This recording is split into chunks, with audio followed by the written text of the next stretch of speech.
2 రోజుల క్రితం మన కాకాని గోవర్ధన్ రెడ్డి గారు, అదేవిధంగా మన నెల్లూరు సిటీ ఇన్ఛార్జ్ పర్వతరెడ్డి చంద్రశేఖర్ రెడ్డి గారు, ఈ ఇద్దరు కలిసి మన నెల్లూరు జిల్లాలో ఉన్న కౌలికి వెళ్ళి ప్రెస్ మీట్ ఇవ్వడం జరిగింది.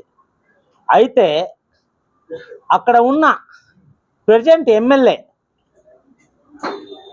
కావ్య మేడం, సారీ ఆయన మేడం కాదు కదా, సారు, ఆ ఎమ్మెల్యే గారు ఏం చెప్తున్నారంటే మన చంద్రశేఖర్ గురించి ఆడంగి ఇలా నడుస్తాడని. మీరే చూడండి, అతను ఒక ఎమ్మెల్యే ఉండి ఇట్లాంటి మాట్లాడవచ్చా? ఆయన ఒక ప్రజలు ఆయనకి గెలిపిస్తే చూడండి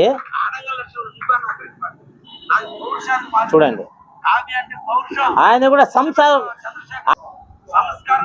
అదో ఆయన నిప్పు అంట, మళ్ళా ఒక గిలాస్ నీళ్లు వేస్తే నిప్పు మొత్తం మాడిపోతుంది, ఆరిపోద్ది. ఈయన కూడా మాట్లాడుతున్నాడు,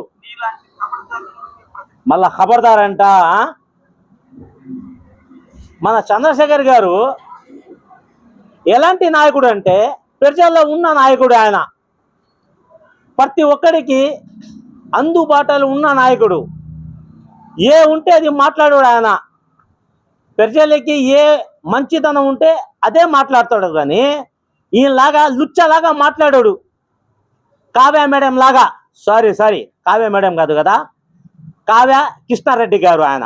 ఓకే, ఇంకోసారి ఆయనకి మాత్రం కృష్ణారెడ్డి గారు మాట్లాడాము, కావ్య మేడమే అని మాట్లాడతాం. ఎందుకంటే ఆయన ముందు ఉండేది కావ్య అంటే ఏంది మీరే చెప్పండి సారు. కావ్య అంటే ఏంది? పేరు లేడీస్కి పెడతారా, ఆడవాళ్ళకి పెడతారా, లేకపోతే జెంట్స్కి పెడతారా, మగవాళ్ళకి పెడతారా? లేడీస్కి పెడతారు కావ్య అని. నువ్వు కూడా మాట్లాడుతున్నావా మా నాయకుడి గురించి? ఆడంగి ఈడింగ్ అని. ఆడంగి అంటే ప్రజల్లో ఉన్న నాయకుడికి ఆడంగి ఈడంగి చెప్పకూడదయా? మగతున్న నాయకుడు అతను, ప్రజల్లో అందుబాటులో ఉన్న నాయకుడు. మీరు ఏం చెప్తారు? కావ్య మేడం మీసాలు ఉంది, కావ్య అంటే మీసాలు. మగతనం అంటే మీసాలు కదయా, దాంట్లో ఉండాల మగతనం అంటే. మీకు మగతనం, ఆయన మగతనం గురించి తెలుసుకోవాలంటే నువ్వు కూడా మాట్లాడుతున్నావా? ఆరంగిలాగా నువ్వు ఉన్నావు, ఈ సైజు నువ్వు కూడా మాట్లాడుతున్నావా? కావ్య మేడం, నువ్వు ఒకసారి పేరు మార్చుకో. కావ్య మేడం ఎమ్మెల్యే అంటా, నువ్వు ఒక ఎమ్మెల్యేకి సరిపోవు అసలు. అది కూడా అక్కడ ఉన్న ప్రజలు ముస్లింలు అందరూ కలిసి నీకు గెలిపించారు కదా, అదే ముస్లింకి నువ్వు ద్రోహం చేశావు. ముస్లింలు నీకు ఉమ్ముతున్నారు కౌలీలో. ఎంత సహాయం చేశారంటే ముస్లింలు నీకు. ఇప్పుడు ఏం చేస్తున్నాను? ఒక్క ముస్లిమైనా ఒక 10,000 ఇచ్చావా? ఒక్క కాంట్రాక్ట్ అని ఇచ్చావాను? ముస్లింలకు ద్రోహం చేశావు. అదే విధంగా ఉస్మాన్ అని 90 కోట్లు ప్రజా సొమ్ములు దోచేస్తే అతని దగ్గర నువ్వు వెళ్ళి నీ పర్సంటేజ్ చూసుకొని 25 లక్షలను ఉస్మాన్ దగ్గర దోచుకున్నావు నువ్వు. ఆ దోచుకుని తర్వాత అతన్ని సపోర్ట్ చేశావు. కౌలి ప్రజలు నీ దగ్గర వెళ్ళి, సార్ నాకు మన అందరికీ న్యాయం చేయండి సార్ అంటే ఒక మాట మాట్లాడాను. నువ్వు ఒక ఎమ్మెల్యే ఉండి అట్లాంటి మాట్లాడవచ్చా? ఉమ్ముతున్నారు కౌలి ప్రజలు నీకు. ఒక్కసారి గుర్తు పెట్టుకో.